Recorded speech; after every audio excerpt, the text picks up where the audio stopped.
Hello guys, आज हम बात करेंगे रतन टाटा के बारे में। और जिसने चैनल को सब्सक्राइब नहीं किया है वो सबसे पहले जाके चैनल को सब्सक्राइब कर लें। रतन नवल टाटा जन्म 28 दिसंबर 1937 मुंबई में जन्मे। टाटा समूह के वर्तमान अध्यक्ष, जो भारत की सबसे बड़ी व्यापारिक समूह है, जिसकी स्थापना जमशेदजी टाटा ने की और अनेक परिवारों की पीढ़ियों ने इसका विस्तार किया और इसे दृढ़ बनाया। 1971 में रतन टाटा को राष्ट्रीय रेडियो और इलेक्ट्रॉनिक्स कंपनी लिमिटेड नेल्को का डायरेक्टर इंचार्ज नियुक्त किया गया। एक कंपनी जो कि सख्त वित्तीय कठिनाइयों की स्थिति में थी। रतन ने सुझाव दिया कि कंपनी को उपभोक्ता इलेक्ट्रॉनिक्स के बजाय उत्पादों के विकास में निवेश करना चाहिए। जेआरडी नेल्को के ऐतिहासिक वित्तीय प्रदर्शन की वजह से अनुचित थे, क्योंकि इसने पहले कभी नियमित रूप से लाभांश का भुगतान नहीं किया था। इसके अलावा जब रतन ने कार्यभार संभाला, उपभोक्ता इलेक्ट्रॉनिक्स नेल्को की बाजार में हिस्सेदारी 2% थी और घाटा बिक्री का 40% था। फिर भी जेआरडी ने रतन के सुझाव का अनुसरण किया। 1972 से 1975 तक नेल्को ने अपनी बाजार में हिस्सेदारी 20% तक बढ़ा ली और अपना घाटा भी पूरा कर लिया।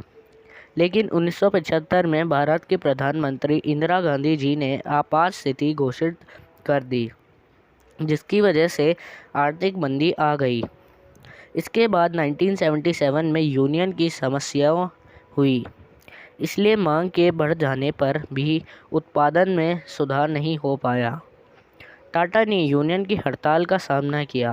7 माह के लिए तालाबंदी कर दी गई। रतन ने हमेशा नेल्को की मौलिक दृढ़ता में विश्वास रखा, लेकिन उद्यम आगे और न रह सका। 1977 में रतन को इम्प्रेस मिल्स सौंपा गया। यह टाटा नियंत्रित कपड़ा मिल थी। जब उन्होंने कंपनी का कार्यभार संभाला, यह टाटा समूह की बीमार इकाइयों में से एक थी। रतन ने इसे संभाला और यहाँ तक कि एक लाभांश की घोषणा कर दी। चूँकि कम श्रम गहन उद्यमों की प्रतियोगिता ने इम्प्रेस जैसी कई उन कंपनियों को अलाभकारी बना दिया, जिनकी श्रमिक संख्या बहुत ज़्यादा थी और जिन्होंने आधुनिकीकरण पर बहुत कम खर्चा किया था। रतन के आग्रह पर कुछ निवेश किया गया, लेकिन यह पर्याप्त नहीं था, चूँकि मोटे और मध्यम सूती कपड़े के लिए बाजार प्रतिकूल था, जो कि इम्प्रेस का कुल उत्पादन था। इम्प्रेस को भारी नुकसान होने लगा। बॉम्बे हाउस टाटा मुख्यालय अन्य ग्रुप कंपनियों से फंड को हटाकर ऐसे उपक्रम में लगाने का इच्छुक नहीं था, जिसे लंबे समय तक देखभाल की आवश्यकता हो। इसलिए कुछ टाटा निर्देशकों, नानी पालकीवाला ने यह फैसला लिया कि टाटा को मिल समाप्त कर देनी चाहिए, जिसे अंत में 1986 में बंद कर दिया गया। रतन इस फैसले से बेहद निराश थे और बाद में हिंदुस्तान टाइम्स के साथ एक साक्षात्कार में उन्होंने दावा किया कि इम्प्रेस को मिल जारी रखने के लिए सिर्फ 50 लाख रुपए की ज़रूरत थी।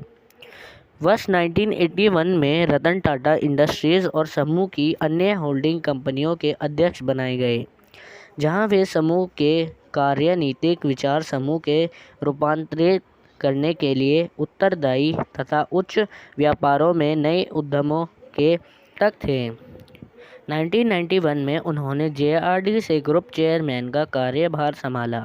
टाटा ने पुराने गार्डों को बाहर निकाल दिया और युवा प्रबंधकों को जिम्मेदारियां दी गई। तब से लेकर उन्होंने टाटा ग्रुप के आकार को ही बदल दिया है, जो आज भारतीय शेयर बाजार में किसी भी अन्य व्यापारिक उद्यम से अधिक बाजार पूंजी रखता है। रतन के मार्गदर्शन में टाटा कंसल्टेंसी सर्विसेज सार्वजनिक निगम बनी और Tata Motors New York stock exchange में सूचीबद्ध हुई। 1998 में टाटा मोटर्स ने अनेक संकल्पित टाटा इंडिगा को बाजार में उतारा। 31 जनवरी 2007 को रतन टाटा की अध्यक्षता में टाटा सन्स ने कोरस समूह को सफलतापूर्वक अधिग्रहित किया, जो एक एंग्लो डच एल्यूमीनियम और इस्पात निर्माता है। इस अधिग्रहण के साथ रतन टाटा भारतीय व्यापार जगत में एक प्रतिष्ठित व्यक्ति बन गए। इस विलय के फलस्वरूप दुनिया को 5वां सबसे बड़ा इस्पात उत्पादक संस्थान मिला। रतन टाटा का सपना था कि 1 लाख रुपए तक की लागत की कार बनाई जाए। 1998 के करीब अमेरिकी डॉलर 2200 आज अमेरिका नई दिल्ली में ऑटो एक्सपो में 10 जनवरी 2008 को इस कार का उद्घाटन करके उन्होंने अपने सपने को पूर्ण किया। टाटा नैनो के 3 मॉडलों की घोषणा की गई और रतन टाटा ने सिर्फ 1 लाख रुपए की कीमत की कार बाजार को देने का वादा पूरा किया। साथ ही इस कीमत पर कार उपलब्ध कराने के अपने वादे का हवाला देते हुए कहा, वादा एक वादा है। 26 मार्च 2008 को रतन टाटा के अधीन टाटा मोटर्स ने फोर्ड मोटर कंपनी से जैगवार और लैंड रोवर को खरीद लिया। ब्रिटिश विलासिता के प्रतीक जैगवार और लैंड रोवर 1.15 अरब पाउंड 2.3 अरब डॉलर में खरीदी गई। रतन टाटा एक शर्मीले व्यक्ति हैं, समाज की झूठी चमक दमक में विश्वास नहीं करते हैं। सालों से मुंबई के कोलाबा जिले में एक किताबों एवं कुत्तों से भरे हुए बैचलर फ्लैट में रह रहे हैं। रतन टाटा ने अपना नया उत्तराधिकारी चुन लिया है।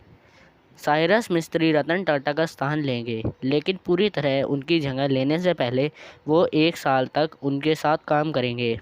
दिसंबर 2012 में वह पूरी तरह समूह की जिम्मेदारी संभाल लेंगे। पलोंजी मिस्त्री के छोटे बेटे और शपूरजी पलोंजी के प्रबंध निदेशक साइरस मिस्त्री ने लंदन के इंपीरियल कॉलेज से सिविल इंजीनियरिंग में स्नातक एवं लंदन बिजनेस स्कूल से प्रबंधित में डिग्री ली है। फिलहाल वो टाटा सन्स के सबसे बड़ी शेयरधारक कंपनी शपूरजी पलोंजी के प्रबंध निदेशक हैं। साइरस 2006 से ही टाटा समूह से जुड़े हैं। मिस्त्री साल 2006 से ही टाटा सन्स के निदेशक समूह से जुड़े हैं। तो गाइस, वीडियो अच्छी लगी है तो लाइक करना, शेयर करना और सब्सक्राइब करना बिल्कुल मत भूलना।